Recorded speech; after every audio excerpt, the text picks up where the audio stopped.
So, having established my palette of colours by sorting through the colours we've got and a matching process, I can then start to use this colour collection in my stitching.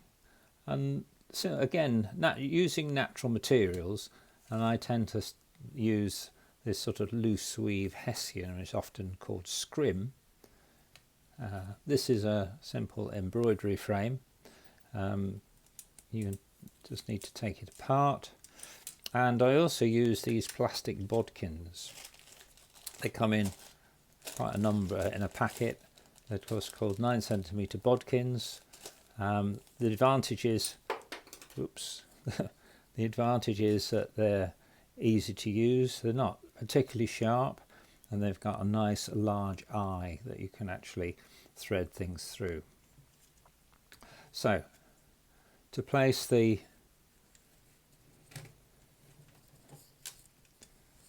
scrim inside the embroidery frame, and the reason for using the embroidery frame is it actually keeps the scrim nice and taut. And if you've got it taut, it's much easier to use. It's actually very difficult to embroider on a piece of, or stitch onto a piece of Hessian or canvas if it's not taut. The other material I use sometimes is this, which is an embroidery canvas, which itself is a little bit more rigid, but if you use larger pieces of it, again it's quite useful to have it on a frame of some description. This is a much finer, probably something to use when children are a bit more experienced. So again, going back to our colour palette, concentrate on just straight stitches. The first challenge is to thread the bodkin, and then it goes quite easily through the holes in the Hessian, and the main thing is to make sure you keep going in the right direction.